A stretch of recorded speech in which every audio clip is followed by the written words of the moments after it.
As Argentina's villain arc continues in this 2026 FIFA World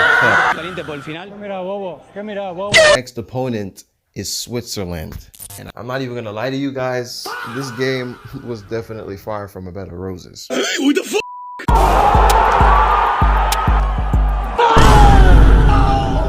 Oh, fuck. 1-1, blood. Just move. Just do something.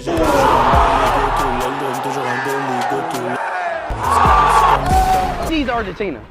Y'all got it, bro. Y'all got it. Also, side note, Petey Dimezz, could you please handle your woman? She's going crazy, man. I wasn't stand up with that big ass head. Nobody wouldn't be a prom, nigga. What you talking about, bitch? And I got a wig on. You can't hear me. I'm a woman. You can't hear me. You can't hear me. I'm a woman. What are you talking about? Let's go. The fuck?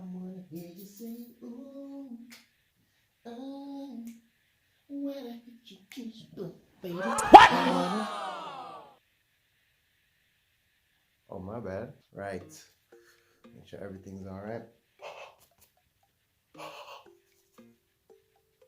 And we're doing this right now. Ladies and gentlemen, el mejor equipo del mundo lo hicimos otra vez. Just like that, we are through to the semifinals. We have a big game on our hands, but yes, we're through. Oh wait, let me position it. Pardon the inclusion of this grandma cap. All right, my barber messed me up. It wasn't even my barber. It was his brother. He messed me up, man. But I digress. Argentina 3, Switzerland 1. I'm just gonna get it out from the beginning. There was no rigging in that game. Okay, a lot of people will still see an Argentina win and say, "Oh, we rigged the game." There's been a lot of rigging in this World Cup. Okay, what Donald Trump did for the U.S. national team, that in itself was probably the biggest rigging in the tournament. And even the goal that England scored by Jude Bellingham, I don't even know if it was the first or second goal, but the camera cord, the camera that's usually in the sky and it can usually go up because based on the string. So I guess the string tightens and the camera just goes up so that you can get a better view of the match. The ball during a kick out actually hit that camera line. So the camera line pretty much assisted the English players in order to score their goal. How did I feel going into this match? I felt confident going into this match. I felt like we definitely had what it takes to win. It wasn't really a case of we're definitely going to lose. It's a really tough opponent. Don't get me wrong. Switzerland are a very organized team. They were very frustrating at times because they forced us into extra time even when they were down to 10 men. Very frustrating to get past a very stubborn and sturdy Switzerland setup because Richard Gere on the sidelines were giving them instructions and saying, you guys better stay composed, you guys better stay as close as possible, do not let any gaps open up, make sure that you stay tight, pause. In truth and in fact, after we scored the first goal through Alexis McAllister and the Lionel Messi assist, once again, like we were really onto something and I was looking forward to the next goal in the second half. But for some reason, we decided to sit back. I don't even understand. We invited the pressure. We invited them into our own half and they were playing us out of the park every single chance they get and trying to kill us with pace. And it was very frustrating because to think that you scored one goal, you would like to see and look to try and kill the game off. But they didn't do that for some reason. We didn't have to concede. We did not. We put that on ourselves, in all honesty. And then there was the incident with Embolo. Embolo was just, well, I guess being very pragmatic in that game. He was being all over the place in that game as it relates to not only his speed, because he is fast, but also his emotions. He got an early yellow card in the first half, and he did that yet again in the second half, where everybody started exploding and erupting on social media, where Embolo was trying to be Michael Phelps, well, just a black version, I guess, and he blatantly dived after a Paredes challenge. So originally, the referee gave Paredes a yellow card, but after VAR review, the screen showed that Embolo had no contact whatsoever with Paredes. Well, Paredes had no contact whatsoever with Embolo, and it was just a very awkward moment because that was being shown on the big screen in front of various different football fans, not only just in the stadium, but on the TV. So it was just really weird. And then afterwards, he was crying at the end as if he was wrongfully accused of diving in simulation, which is not the case. The camera doesn't lie. He was caught in 4K. I do not understand why he was even crying and what justification the Switzerland national team had. Did they not just see? I mean, everybody was crowding the referee, and it was just weird. I'm like, do they need glasses?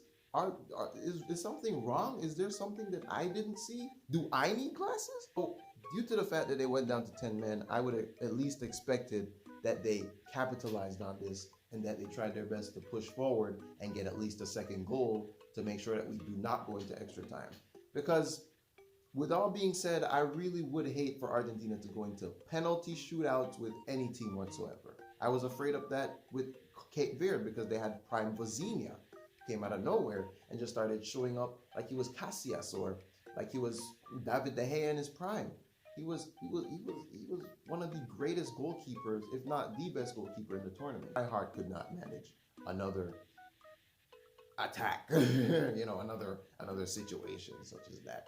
So I would have at least expected that they would try and press on and get a second goal, but it was really hard. It was really difficult, and Switzerland were not making it easy for us. They were staying very disciplined, as I said before, staying very compact, ensuring that there was no gaps whatsoever in between the defense, playing very disciplined and sitting back and playing very neatly. It was very frustrating to see, but that's how it was. So it forced Lionel Scaloni to kind of do a much more attacking kind of substitution.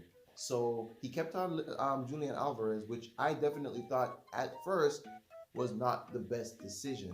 And I say at first because he did end up scoring one of the most brilliant goals of this tournament. Almost Cape Verde-esque, but I said that I wanted him to come off because of how he was playing at the time. It definitely was calling for them, Lionel Scaloni, that is, to bring on Lautaro Martinez to try and open up the game a bit more. He brought on Lautaro Martinez, he brought on Thiago Almada, he brought on Nico Gonzalez, and I guess probably we were trying to like break down the defense because even Messi himself was struggling to really find some spaces or gaps between the defense due to how, I guess, disciplined they were. And then out of nowhere, Julian Alvarez scored an absolute stunner, an absolute screamer. It is one out of his locker. He has done very, very similar stuff before against the likes of Real Madrid, for example. So when I saw that goal, I immediately said, I'm going to hand in my apology application form. Where can I sign up? Another point I want to talk about is Lautaro Martinez. Lautaro Martinez, he really has, in my opinion, stepped up in this World Cup. He might not be playing, I feel, at his true potential, but you can see that there are definitely signs that he's saying, okay, I want to step up. I want to be the man for the occasion. He scored goals. He's provided assists.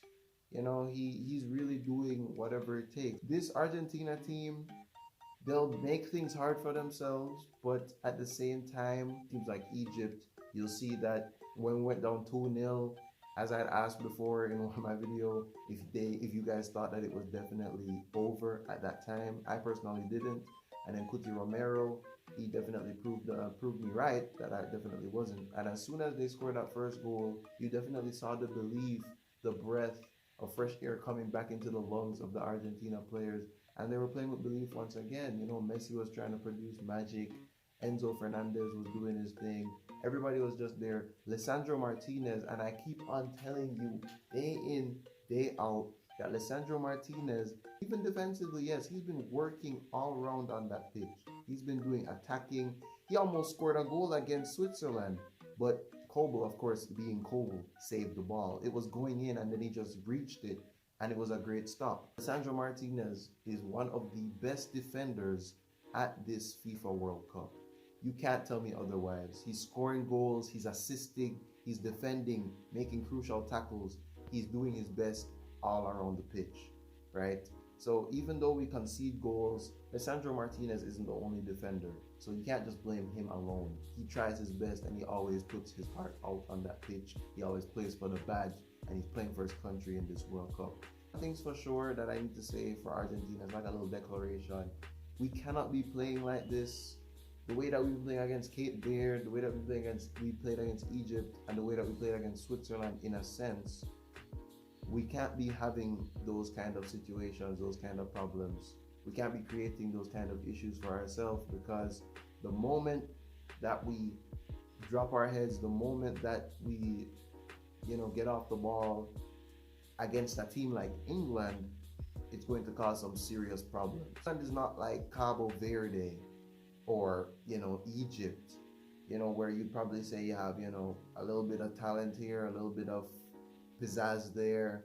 No, it's an all-round gifted team, okay? They are filled with stars all over the pitch, from the attackers all the way back to the goalie, and in the reserves, substitutes as well. You have talent, you have the likes of Harry Kane, Jude Bellingham, Bukayo Saka, Noni Madueke, Anthony Gordon, Marcus Rashford, Declan Rice. So we can't be sitting back and being comfortable and saying, okay, we scored 1-0 against Switzerland. Let's just sit back, let's invite the pressure, and let's make it hard for ourselves. We can't do that. We can't say, okay, it's Cape Verde. It's just Cape Verde. The most they have is their their goalkeeper, and that's about it.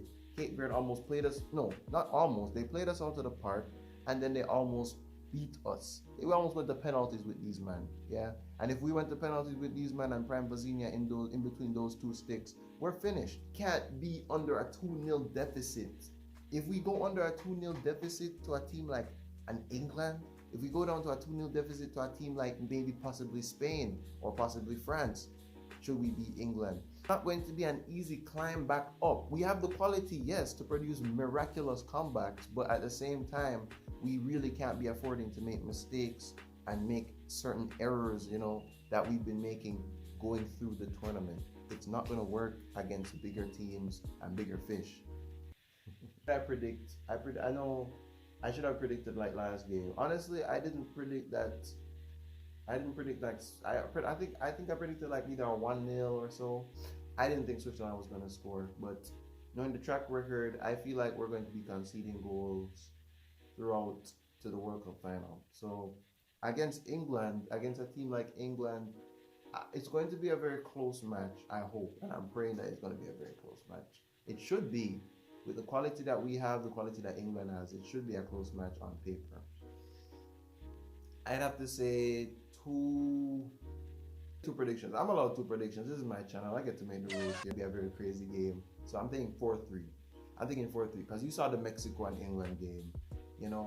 It's crazy. It's unpredictable, and it's just fast-paced, back-to-back, box-to-box kind of football.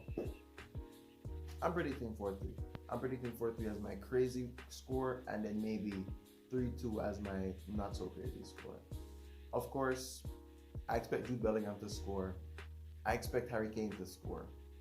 If not, I expect Jude Bellingham to score 2 goals or Harry Kane score 2 goals with some assists from either Anthony Gordon, who has been absolutely tremendous, and you can see why Barcelona really put the effort out into signing him. He's showing that on the pitch as we speak. For Argentina, I'm predicting a Messi goal. I'm predicting maybe this is the start where Julian Alvarez actually gets back into the groove of things. So I'm actually predicting Julian Alvarez to score 1 too.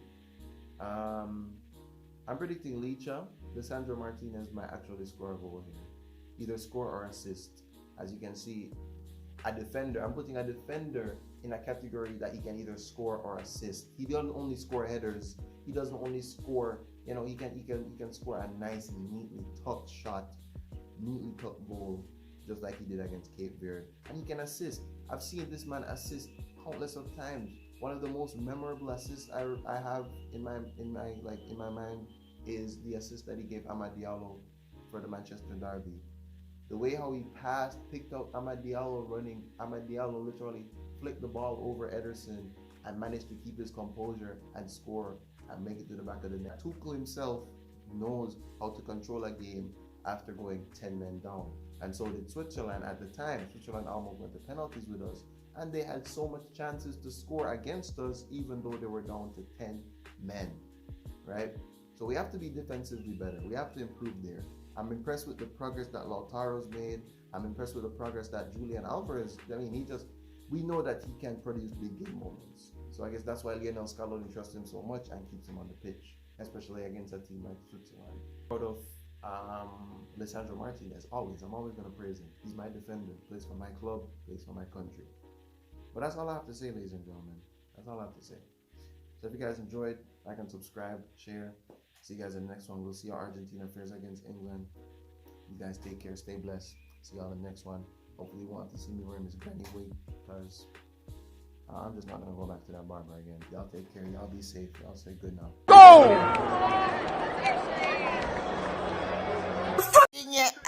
Labinia mal.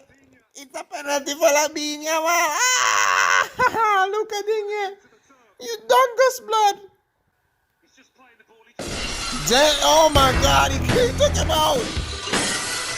Sweet shit music. You said, oh God, the camera went away really quick. Don't get it right, it's bustin'. I got out of mud cause I had a body getting new paddock on my. Bro, it's so sad. Look at this. Look at the team this woman's supporting, bro. Bro. We don't approve of this, man. You know what? Come off my screen, bro. Come on. What the heck can I say to y'all niggas? Should I say au revoir? Should I say à bientôt? What should I tell y'all, man? He's fuming. She's finished. Mbappe dictador. France is love.